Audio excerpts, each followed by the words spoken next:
Vamos a meterte en un asilo hoy, me dijo mi hijo Demetrio. Pero cuando volvió por mis maletas y vio la carta de mi abogado, su plan para robarme el hogar que construí con su madre se derrumbó por completo.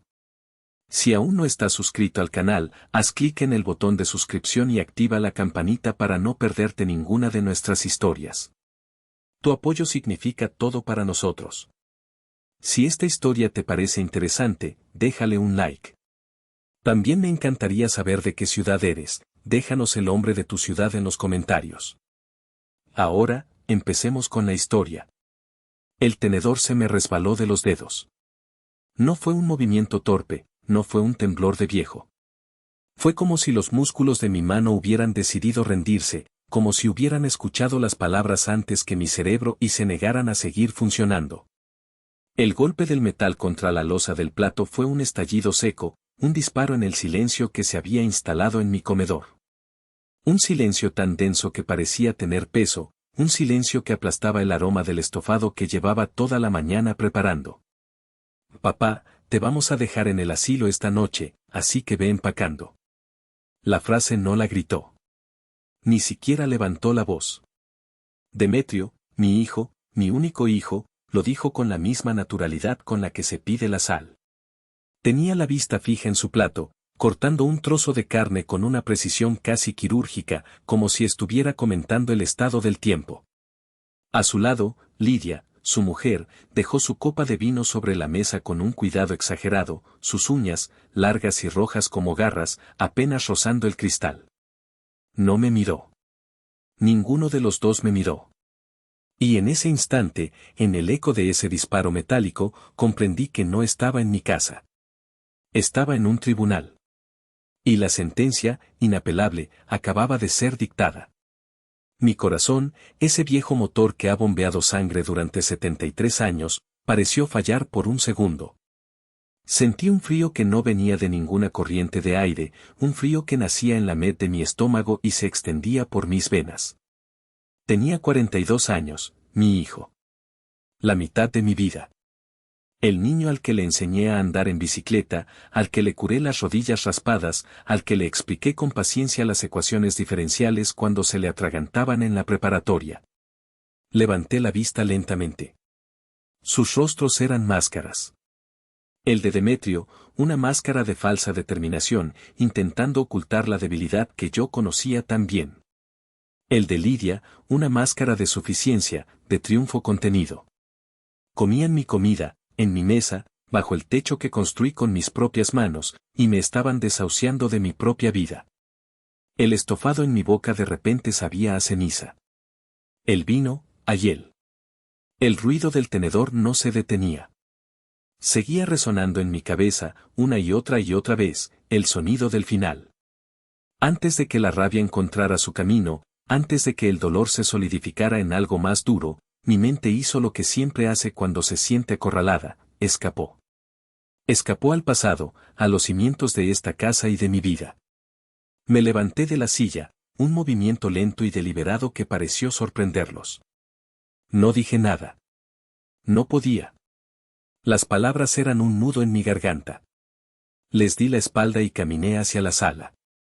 Cada paso sobre el parqué de madera era un eco, un recuerdo. Esta casa no era solo un conjunto de ladrillos y cemento, era el diario de mi vida con Aurelia. Mi esposa. Mi vieja. Se había ido hace 8 años, pero su presencia seguía impregnada en cada rincón. Pasé la mano por la pared del pasillo, deteniéndome en una serie de pequeñas muescas a lápiz, casi invisibles por el tiempo. La primera, a la altura de mi rodilla, Demetrio, 3 años. La última, casi a mi altura, Demetrio, 17 años. Ya es un hombre. Mentira. Un hombre no hace lo que él estaba haciendo. Entré en la sala y mis ojos se posaron en la bugambilla que trepaba por el muro del patio, visible a través del gran ventanal. Sus flores, de un fucsia intenso, eran una explosión de color contra el blanco de la pared. Aurelia la había plantado siendo apenas un esqueje. Verás, Ramiro, me dijo aquel día, con las manos llenas de tierra, esta planta es como nosotros. Necesita sol, agua y paciencia. Pero si la cuidas, llenará la casa de vida. Y lo hizo. La casa seguía llena de su vida, aunque ella ya no estuviera. Mi refugio, sin embargo, estaba al fondo del pasillo. El pequeño cuarto que una vez fue de Demetrio y que, tras su partida, convertí en mi taller, mi santuario. Entré y el olor familiar a aceite, metal y madera me recibió como un abrazo. No era un taller de aficionado. Yo era ingeniero civil, y aunque jubilado, la precisión y el orden eran parte de mi ADN. En la pared, colgadas en un orden meticuloso, estaban mis herramientas. Cada una en su lugar, limpia, lista para ser usada. Mis ojos buscaron el estuche de terciopelo negro en el estante superior.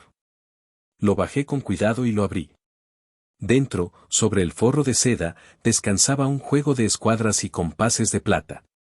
Un regalo de Aurelia el día de mi graduación. Para que construyas cosas grandes y fuertes, mi amor, me había dicho.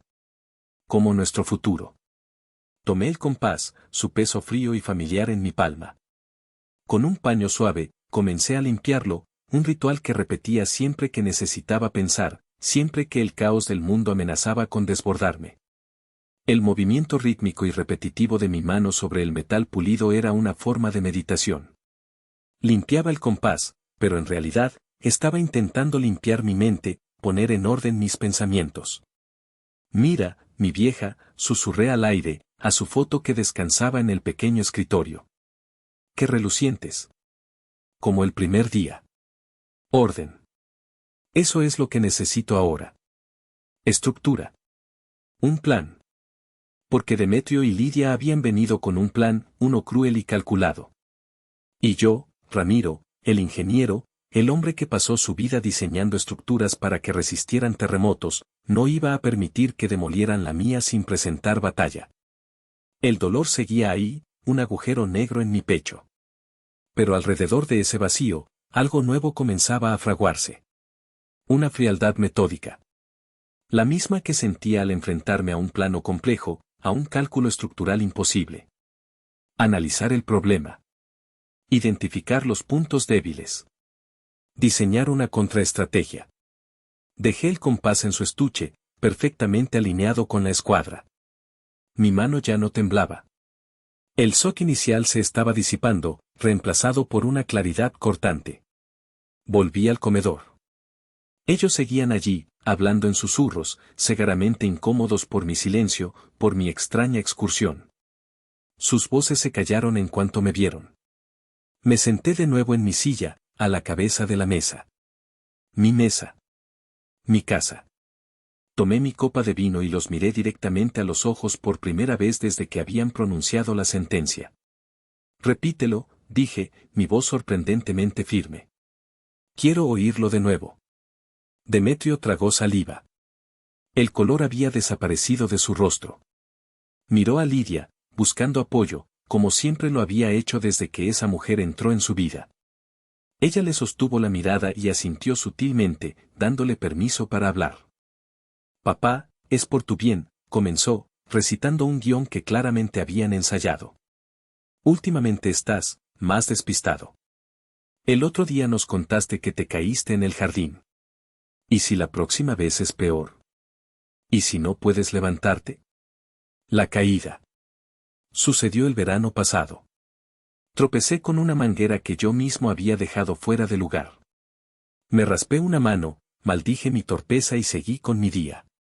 Ahora, en su boca, ese pequeño incidente doméstico sonaba como el preludio de una tragedia inevitable. Y la estufa, añadió Lidia, su voz untada de una falsa preocupación que me revolvió el estómago.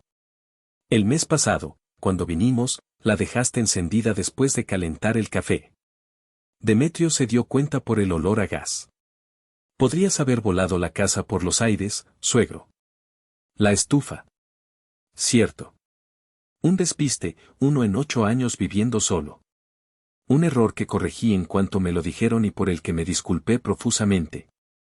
Pero ellos no coleccionaban mis aciertos, solo mis fallos. Los guardaban como munición, esperando el momento adecuado para disparar.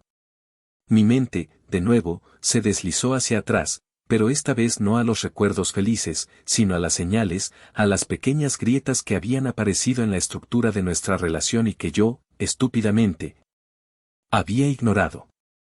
Recordé la Navidad pasada. Habían llegado tarde, como siempre. Demetrio no soltó el teléfono en toda la noche, respondiendo correos del trabajo. Lidia me había traído un jersey, 2 tallas más pequeño. Ay, suegro, cada día te veo más delgadito, dijo con una sonrisa que no le llegaba a los ojos. No era un error, era un mensaje. Te estás encogiendo. Te estás volviendo insignificante. Recordé sus visitas de los últimos meses. Ya no eran visitas, eran inspecciones. Lidia paseaba por la casa con la mirada de un tasador, sus ojos deteniéndose en los pequeños desperfectos. Una esquina con la pintura saltada, una baldosa del baño ligeramente agrietada. No es mucho mantenimiento esta casa para ti solo, repetía como un mantra. ¿No has pensado en un lugar más pequeño, más manejable? ¿Y Demetrio? Demetrio había empezado a hacer preguntas extrañas. Papá, ¿y las escrituras de la casa dónde las guardas? Deberíamos tener una copia, por si acaso. ¿El seguro de la casa está al día? Conviene revisar esas cosas.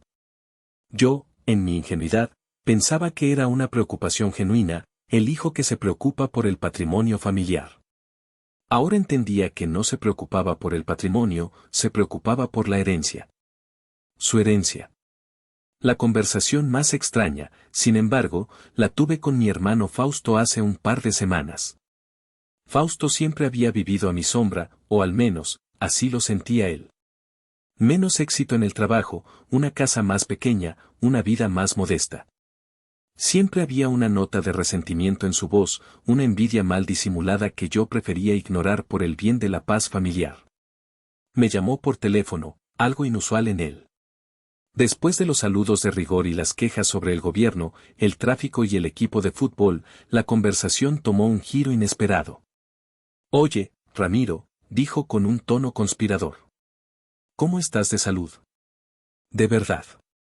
Bien, Fausto, como siempre. Un poco de artritis por las mañanas, pero nada que un par de cafés no arreglen, respondí, extrañado. Ya, pero la cabeza, hermano.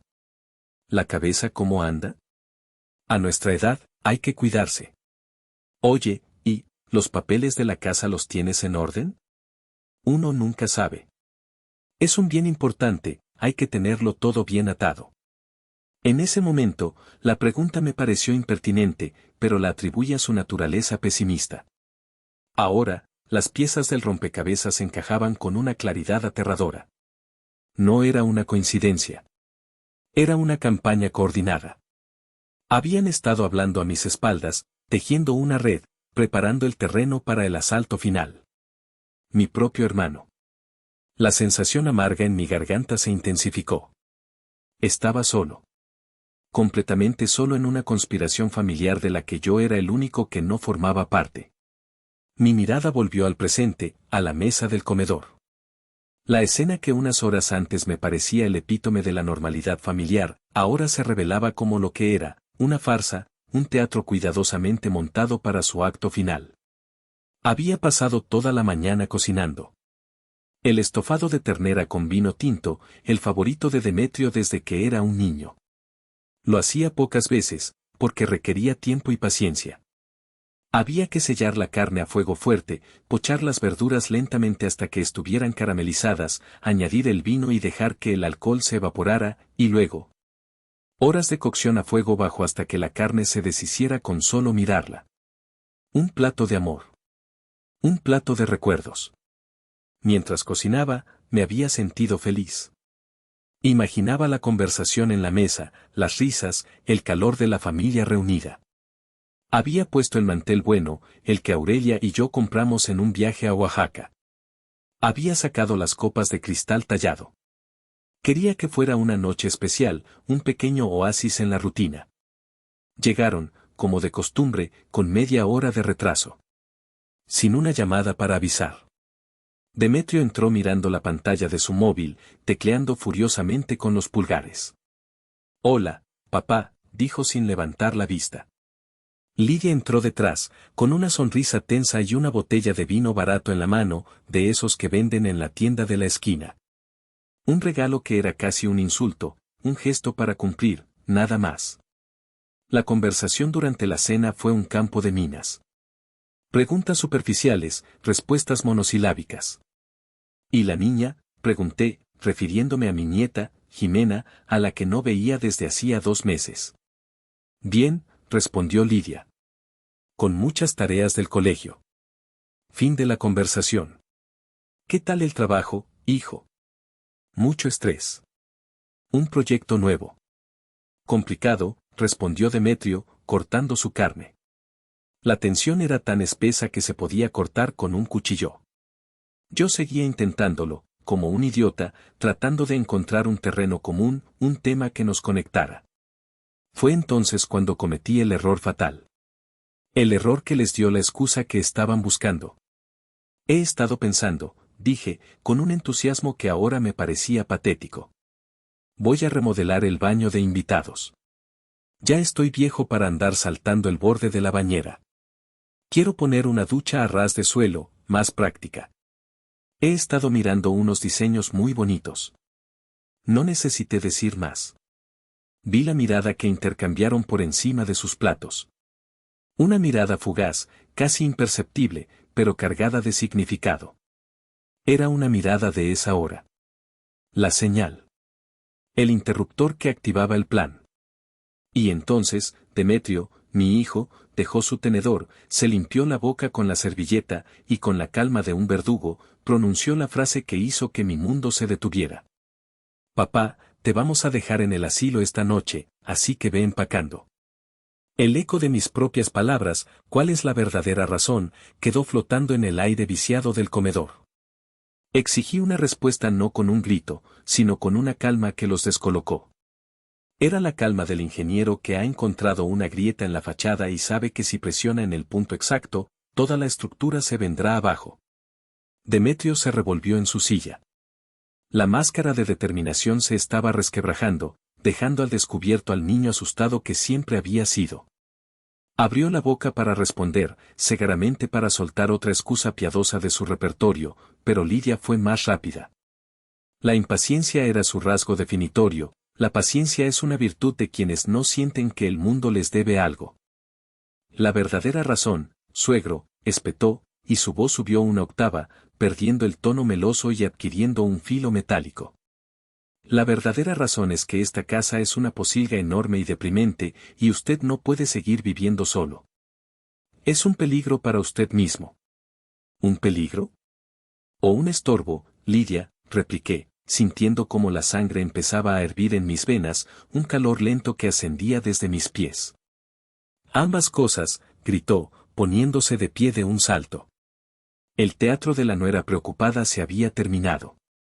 Ahora estaba viendo a la verdadera Lidia. Necesitamos vender esta casa. Demetrio necesita un estudio en condiciones para trabajar, no el rincón miserable que tiene ahora. La niña necesita un jardín para jugar, no un apartamento con vistas a un patio de cemento. Nosotros merecemos una vida mejor. ¿Y mi vida? ¿Dónde queda mi vida en vuestros planes?, pregunté, mi voz temblando por primera vez, no de miedo, sino de una furia pura, volcánica. Fue entonces cuando Demetrio, viendo que su mujer había dinamitado cualquier posibilidad de una salida civilizada, decidió unirse al ataque. Se puso de pie también, y por primera vez en la noche, me miró directamente a los ojos. Pero no vi a mi hijo. Vi a un extraño con su cara, un extraño con los ojos encendidos por la codicia. Papá, tienes que ser razonable, dijo, adoptando un tono condescendiente, como si le hablara a un niño testarudo. Tú ya viviste tu vida. Construiste esta casa, criaste una familia, ya está. Ahora nos toca a nosotros. Es nuestro turno. ¿Vuestro turno de qué? De echarme a la calle, el sarcasmo goteaba de mis palabras. Nadie te está echando a la calle, exclamó, aunque eso era exactamente lo que estaban haciendo. Te estamos llevando a un lugar mejor. Con gente de tu edad. Con actividades. Con enfermeras que te cuiden. No necesito que me cuide ninguna enfermera, grité, mi voz finalmente rompiéndose. Fue en ese momento, en el clímax de la discusión, cuando mi cuerpo me traicionó. O quizás, me ayudó. Al intentar levantarme para estar a su altura, mi mano tropezó con mi vaso de agua. El vaso se volcó, y un torrente de agua helada se derramó sobre el mantel de Oaxaca, creando una mancha oscura que se extendía como una enfermedad. Por Dios, ¿lo ves?, chilló Lidia, saltando hacia atrás como si el agua fuera ácido. Esto es exactamente de lo que hablamos. Ya no puedes ni sostener un vaso. Estás senil, Ramiro, admítelo. La palabra senil me golpeó con la fuerza de un puñetazo en el estómago. Era su arma definitiva, la justificación para todo. Si yo estaba senil, entonces ellos no eran crueles, eran responsables. No eran codiciosos, eran protectores. Si yo estaba senil, entonces mi opinión no contaba, mis deseos eran irrelevantes, mi vida ya no me pertenecía. Pero en su ataque, cometieron un error. Un error fatal. ¿Y a qué lugar maravilloso pensáis llevarme?, pregunté, mi voz de nuevo tranquila, casi curiosa. Lidia sonrió, una sonrisa de triunfo. Creyó que me había quebrado. Se llama Nuevo Amanecer. Está a las afueras. Tiene muy buenas críticas online. Y lo mejor de todo, suegro, es que podemos pagarlo con una pequeña parte de lo que saquemos de la venta de la casa. Ah, sí. Y ya sabéis cuánto vais a sacar, seguí preguntando, como un abogado que guía a un testigo hacia una trampa. Y entonces, Lidia, en su arrogancia, en su prisa por saborear la victoria, soltó la frase que lo cambió todo. La frase que me dio el arma que necesitaba. Claro que lo sabemos, dijo con orgullo. Hablamos con un agente inmobiliario la semana pasada. Nos dijo que, con la ubicación y los metros cuadrados, podemos sacar fácil unos 12 millones de pesos. Imagínate, Demetrio, la casa que vimos en Lomas de Chapultepec, podríamos pagarla casi al contado. El silencio que siguió fue diferente al primero. Ya no era un silencio de shock. Era el silencio que precede a una explosión. Demetrio se quedó blanco. Miró a su mujer con pánico, con una furia asesina. Le hizo un gesto desesperado para que se callara, pero era demasiado tarde. La verdad, cruda y desnuda, ya estaba sobre la mesa, junto a los restos del estofado y el agua derramada. Lomas de Chapultepec. Una de las zonas más caras y exclusivas de la Ciudad de México. No querían una casa más grande. Querían una mansión. No querían un jardín. Querían un estatus. No era por mi bien. Era por su ambición. Me recliné en mi silla. La furia había desaparecido, reemplazada por una sensación de poder. Me habían subestimado. Me habían visto como un viejo trasto, un obstáculo fácil de remover. No tenían ni idea de con quién se estaban metiendo. No tenían ni idea de la promesa que le hice a Aurelia. Se fueron poco después. La atmósfera se había vuelto irrespirable, cargada de verdades no dichas y de una hostilidad que ya nadie intentaba disimular. La excusa fue que tenían que ir a buscar a Jimena, aunque yo sabía perfectamente que la niñera se quedaba con ella hasta tarde los domingos. Necesitaban escapar. Escapar de mi silencio, de la mirada que les dirigí después de la confesión de Lidia. Pasaremos por ti mañana a las 7 de la tarde, dijo Demetrio desde la puerta, sin mirarme.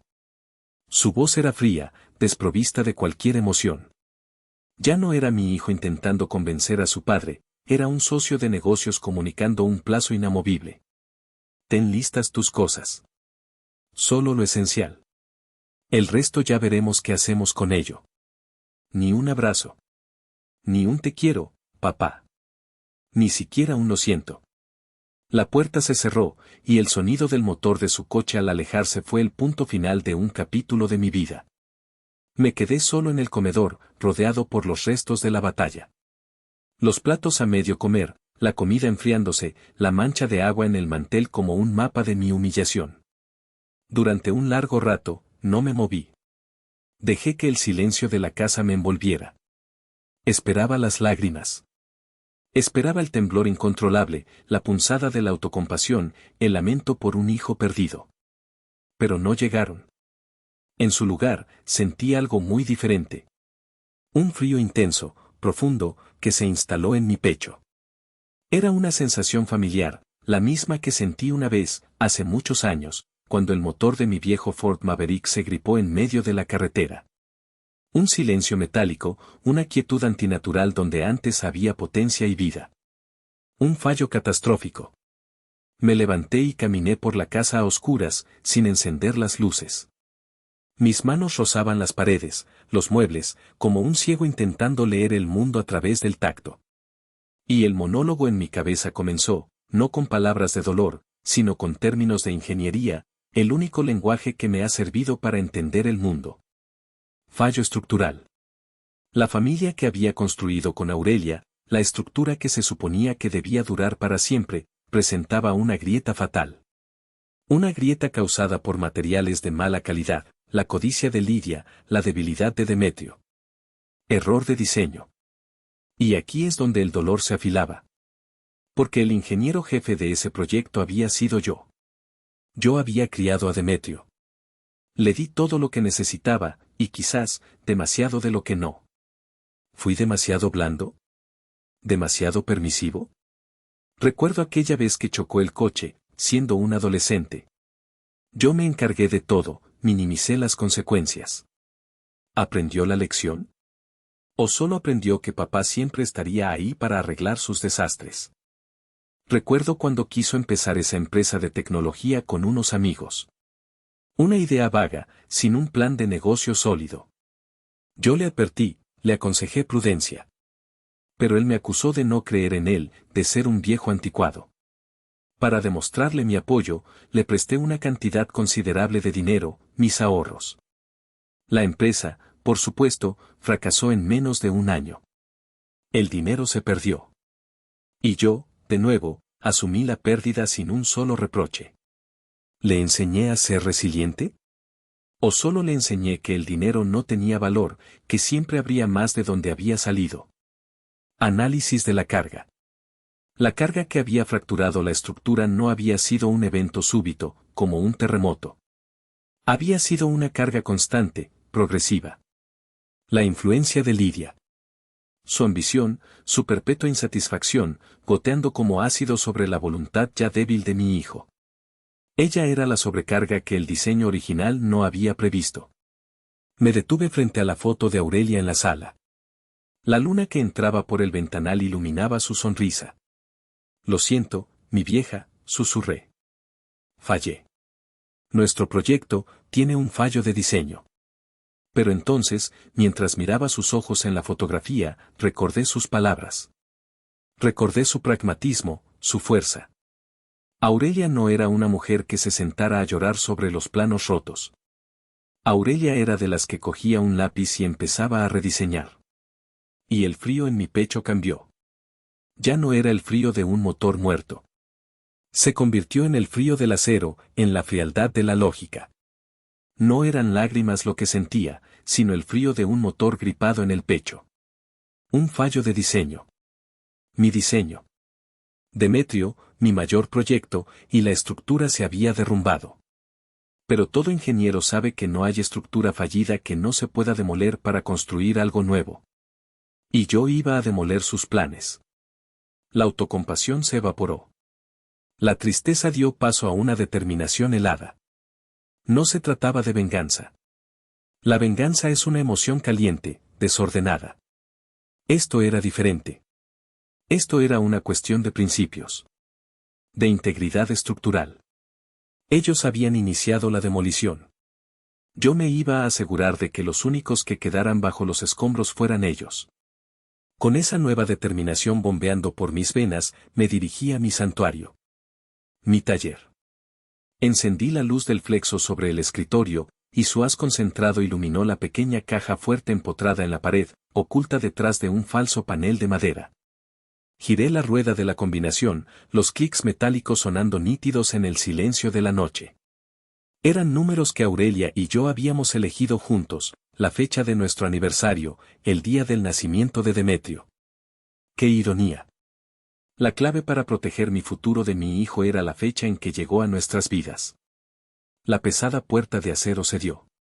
Dentro, en un orden impecable, descansaban los documentos que representaban toda una vida.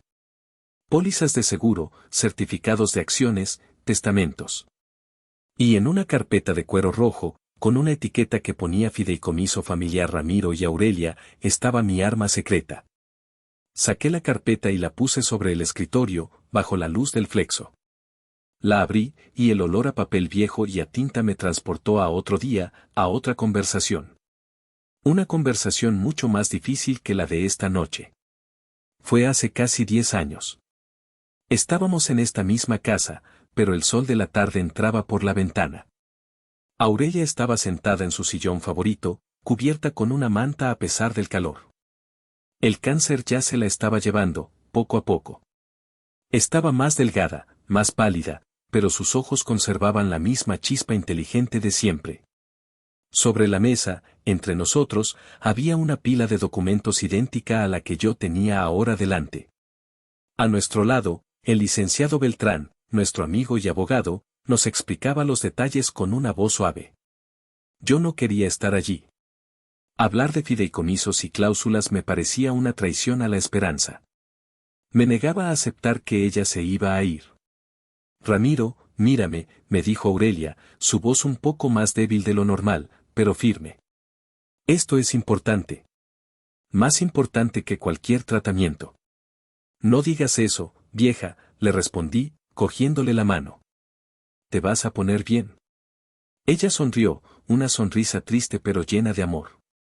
Mi amor, ambos sabemos que no es verdad. Y no tenemos tiempo para mentiras piadosas. Tenemos que ser prácticos. Como buenos ingenieros. Me apretó la mano. Yo no le tengo miedo a la muerte, Ramiro. Le tengo miedo a la vida que te espera sin mí. Le tengo miedo a la debilidad de nuestro hijo. Demetrio nos quiere, protesté, aunque una parte de mí sabía que ella tenía razón.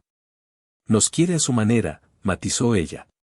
Pero quiere más lo que representamos, seguridad, estabilidad, un colchón donde caer siempre. ¿Y esa mujer?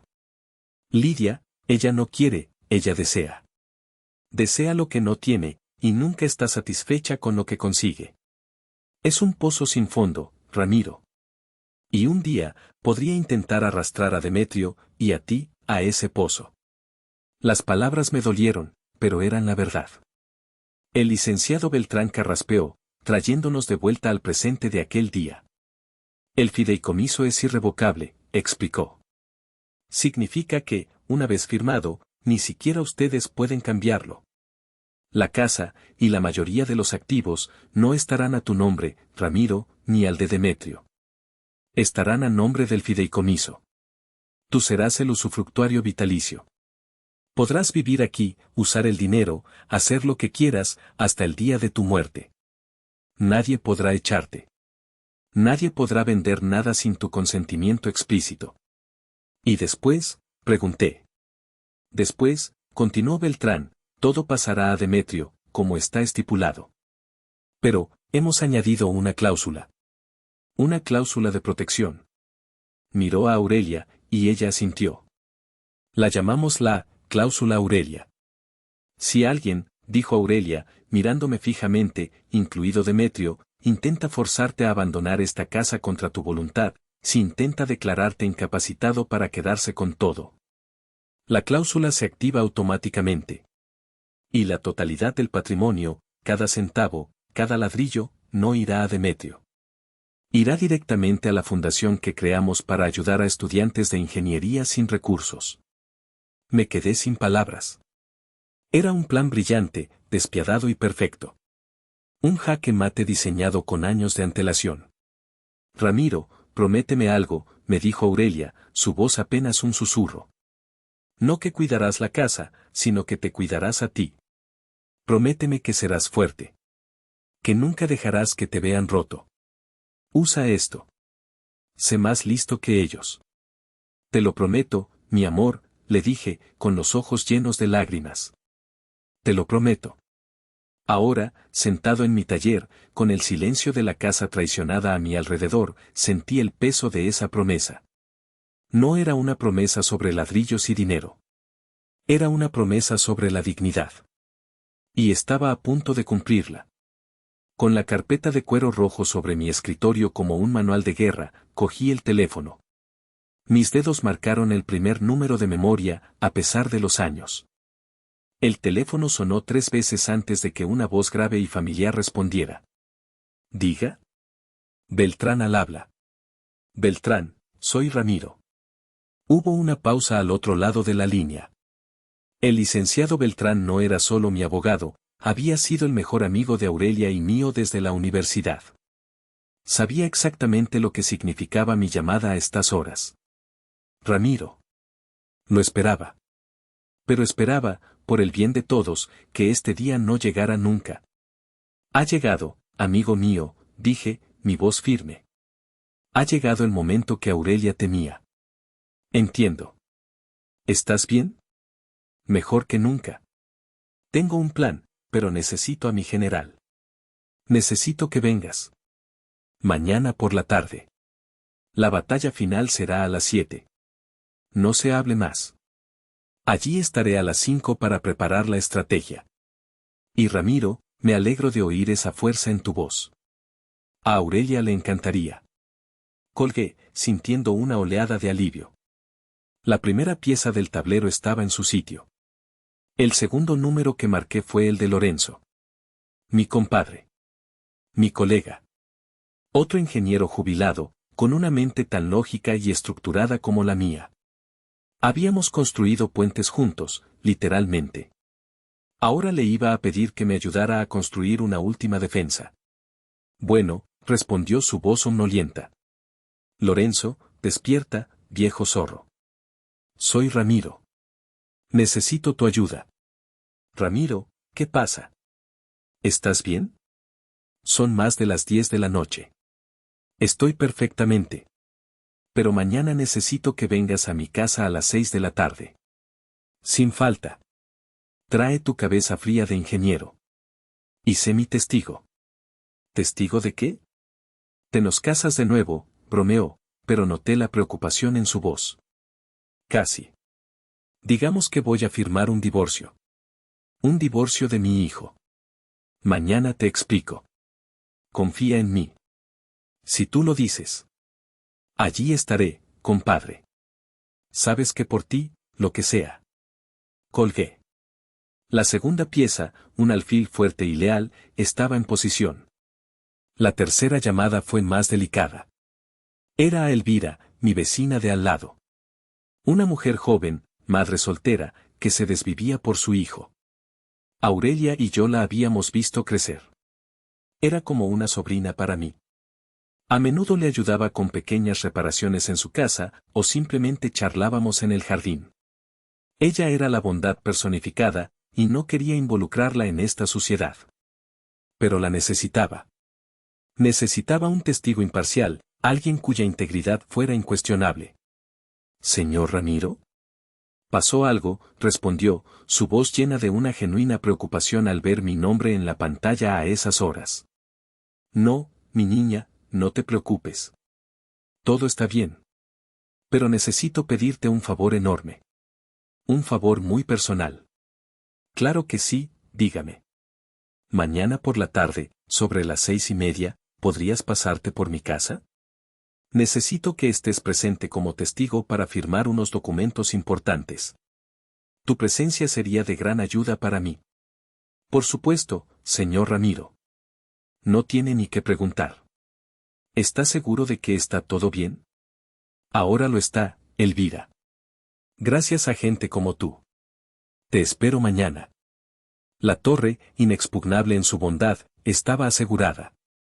Y entonces, la última llamada. La más difícil. La que me causaba un nudo en el estómago. Marqué el número de mi hermano, Fausto. Mientras el teléfono sonaba, una parte de mí rezaba para que no respondiera, para que la vida me ahorrara esa confrontación. Pero respondió al segundo tono. ¿Ramiro? ¡Qué milagro! 2 veces en un mes, dijo con su habitual tono sarcástico. Fausto, necesito que vengas a mi casa mañana. A las 6:30. Es una emergencia familiar. Hubo un silencio al otro lado. Pude casi oír las ruedas de su cerebro girando, calculando. ¿Una emergencia? ¿Qué tipo de emergencia? ¿Estás bien? Estoy bien. Pero es un asunto muy serio que concierne a Demetrio y a mí. Y a esta casa.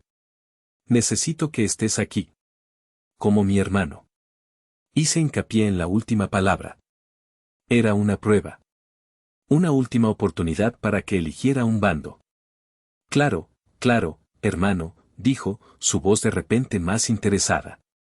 Allí estaré. No te preocupes. Colgué el teléfono. Y supe, con una certeza que me heló los huesos, qué bando había elegido. El peón envenenado estaba en camino. El ejército estaba convocado. El campo de batalla, preparado. Mañana, a las 7 de la tarde, en mi casa, se libraría la guerra por mi dignidad. Y yo no pensaba perder. La tarde siguiente, mi casa se transformó en un cuartel general. El licenciado Beltrán llegó puntualmente a las 5, su maletín de cuero gastado lleno de documentos que eran, en esencia, misiles legales. Desplegó los papeles sobre la mesa del comedor, la misma mesa donde la noche anterior se había firmado mi sentencia. El plan es sencillo, pero requiere precisión, dijo Beltrán, su voz tranquila infundiendo confianza. No vamos a negar nada. Vamos a dejar que se confíen. Que crean que han ganado. La victoria es más dulce cuando el oponente cae desde una gran altura. A las 6 en punto, llegó Lorenzo. Le expliqué la situación en pocas palabras. Su rostro pasó de la incredulidad a una furia contenida. Ese cabrón malagradecido, masculló. Después de todo lo que has hecho por él. No hay tiempo para eso, compadre, le interrumpí. Hay tiempo para la estrategia. Necesito tu ayuda. Nuestra primera tarea, bajo la dirección de Beltrán, fue preparar la escena del crimen. Subí al desván y bajé 2 maletas viejas, las mismas que Aurelia y yo usábamos en nuestras vacaciones. Tenían un aire de derrota, de exilio. Eran perfectas. Llénalas con cosas que parezcan importantes, pero que no lo sean, instruyó Beltrán. Ropa vieja, libros de bolsillo, algún marco de fotos vacío. Quiero que cuando entren, lo primero que vean sean estas maletas. Quiero que piensen, la batalla ha terminado antes de empezar. Lorenzo y yo, 2 viejos ingenieros, nos pusimos a la tarea con una eficiencia metódica.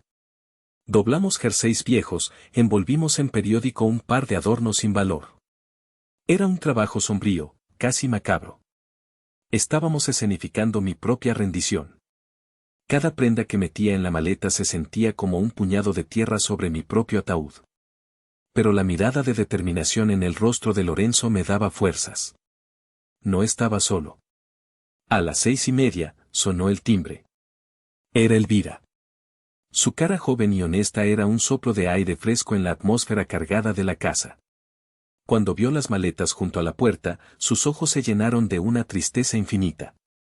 Señor Ramiro, no es verdad, ¿verdad? No se va a ir.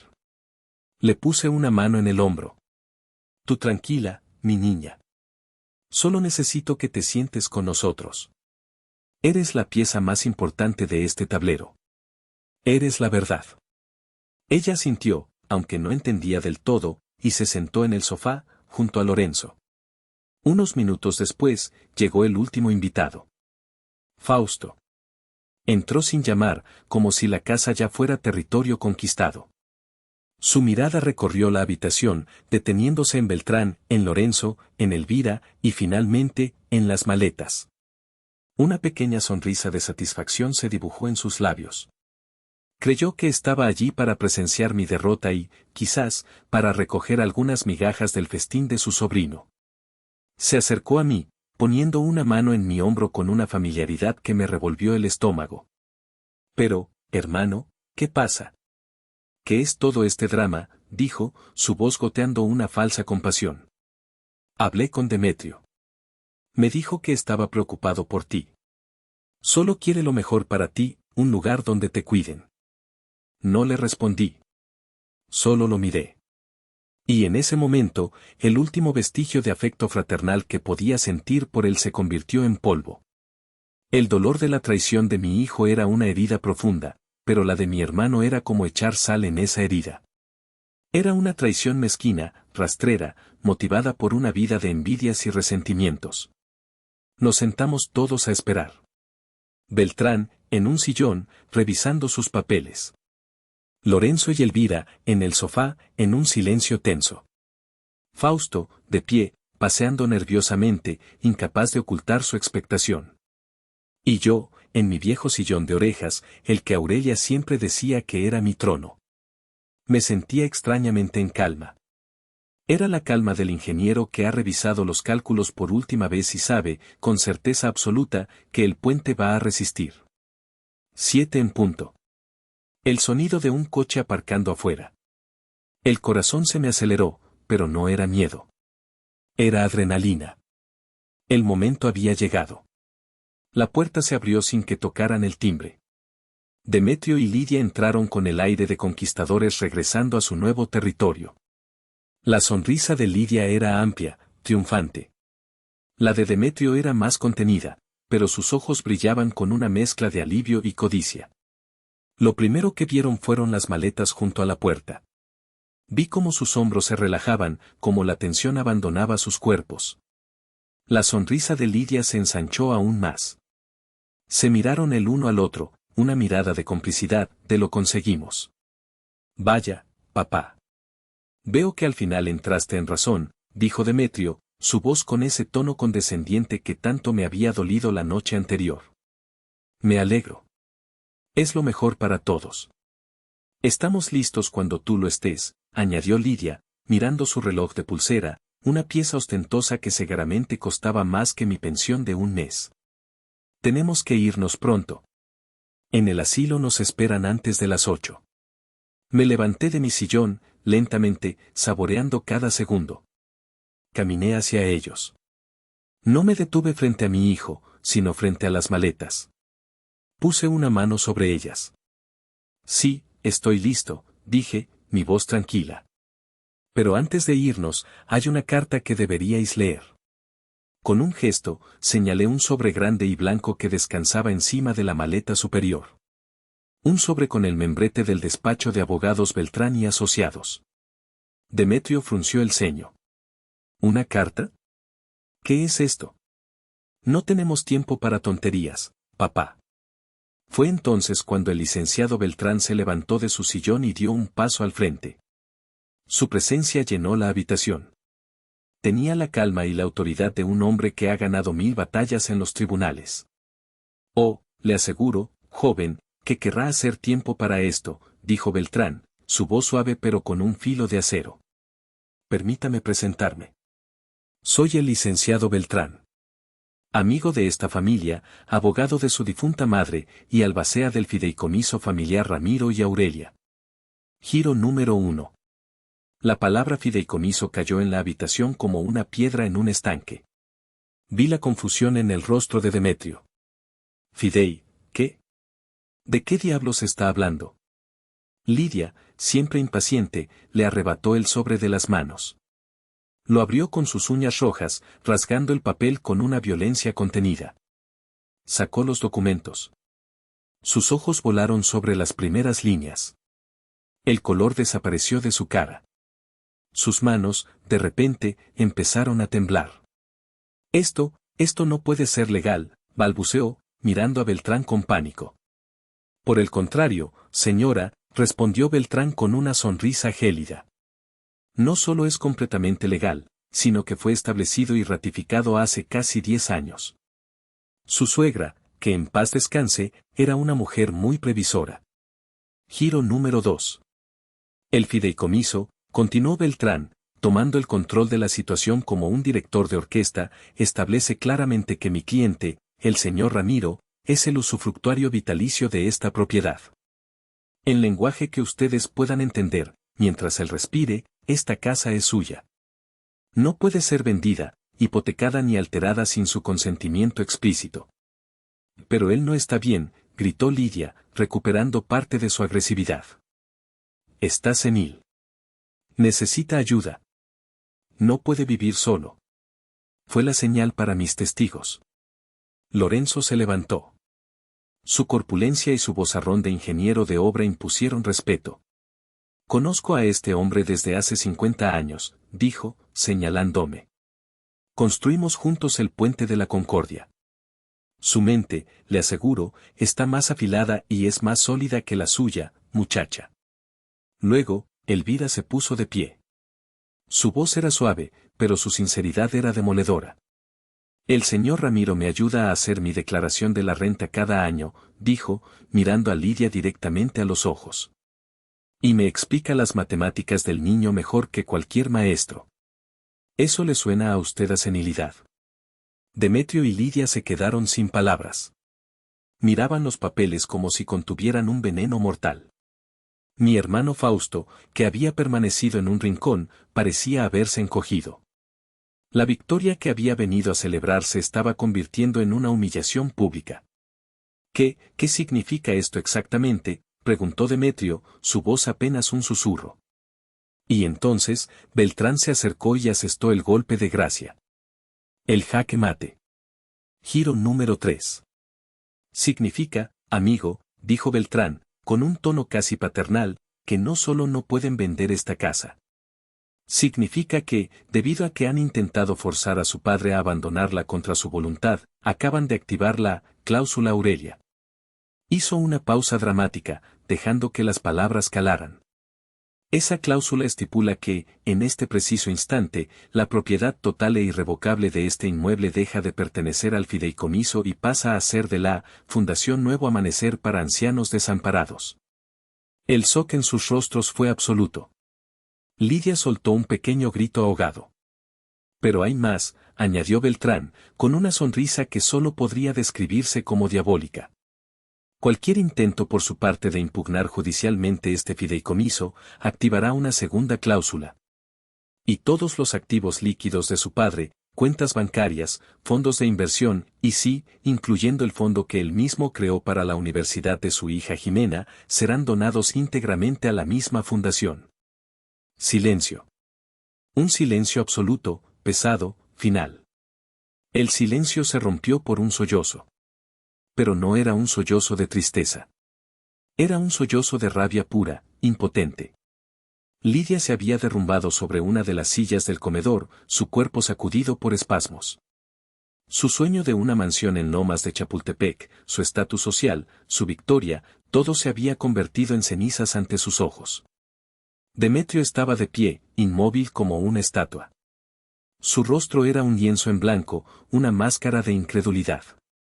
Miró los papeles, luego a Beltrán, luego a mí. Buscaba una salida, una falla en la lógica, una escapatoria. Pero no la había. La trampa era perfecta. Tú, me dijo, su voz un siseo venenoso.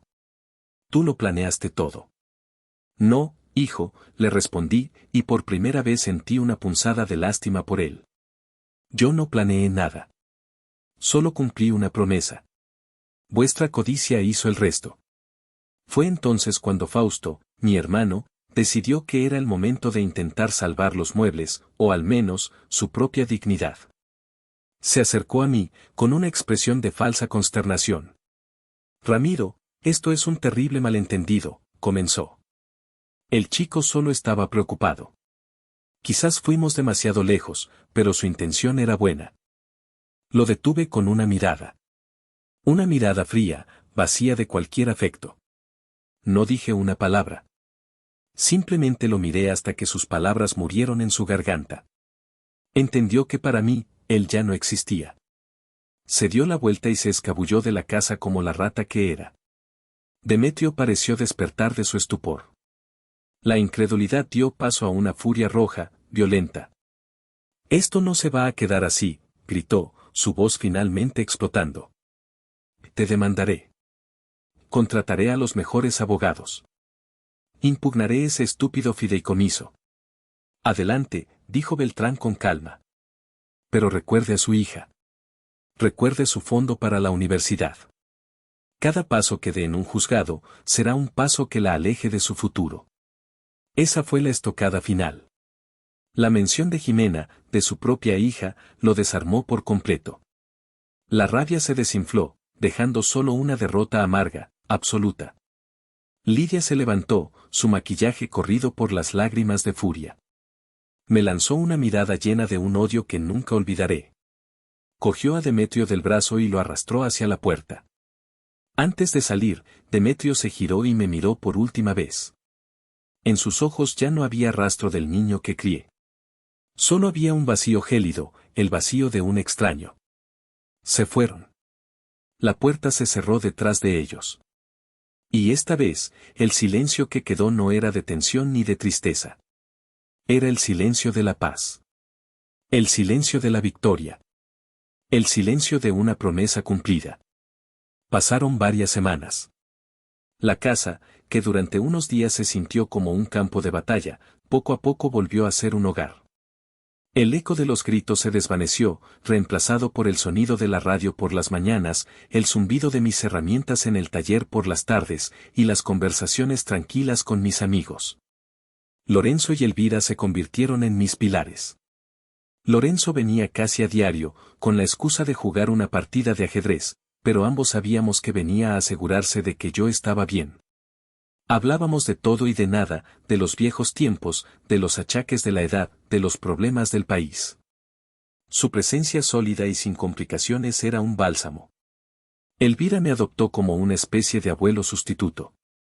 Me traía un plato de lo que cocinara, su hijo pequeño venía a enseñarme sus dibujos, y a menudo nos sentábamos en el jardín mientras ella me contaba sus problemas y yo le daba algún que otro consejo no solicitado. Ver la vida bullir a mi alrededor, la vida honesta y sencilla de gente buena, me ayudó a limpiar los últimos restos de la amargura. La Fundación Nuevo Amanecer, ahora dueña legal de mi casa, me envió una carta muy amable. El licenciado Beltrán se había encargado de todo.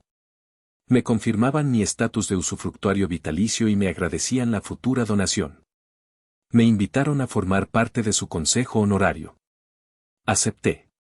Por primera vez en años, sentí que mi experiencia como ingeniero podía servir para algo más que para arreglar grifos. Empecé a visitar la fundación, a revisar sus proyectos de construcción, a ofrecer mi ayuda. Encontré un nuevo propósito, una nueva estructura para mis días. Una tarde, mientras podaba la bugambilla de Aurelia, sonó el teléfono. Era un número desconocido. Dudé en contestar, pero algo me dijo que lo hiciera. Bueno. Papá, soy yo. Era la voz de Demetrio. Sonaba extraña, hueca. Me senté en el borde de la jardinera. ¿Qué quieres, Demetrio? Quería saber cómo estabas. Estoy bien. Mejor que nunca, de hecho. ¿Tú cómo estás? Hubo una larga pausa. Pude oír su respiración al otro lado. Las cosas no van bien, admitió finalmente. Lidia y yo discutimos todo el tiempo. Me culpa de todo. De haber perdido la casa, del dinero. La casa no la perdiste tú, Demetrio. La casa nunca fue tuya para empezar, le corregí, mi voz sin rastro de ira, solo de una claridad agotadora. Lo sé, pero... Papá, te echo de menos. Las palabras me golpearon, pero no como él esperaba. No sentí ternura. Sentí el cansancio de un ciclo que se repetía. Me echaba de menos ahora que su vida se desmoronaba. Me necesitaba como el colchón donde caer, una vez más. No, Demetrio, le dije, y mi voz fue suave pero inquebrantable. Tú no me echas de menos a mí. Echas de menos la seguridad que yo representaba. Echas de menos al padre que siempre arreglaba tus problemas. Me levanté, mirando el sol filtrándose a través de las flores fucsias de la bugambilla. La familia, Demetrio, es como una estructura.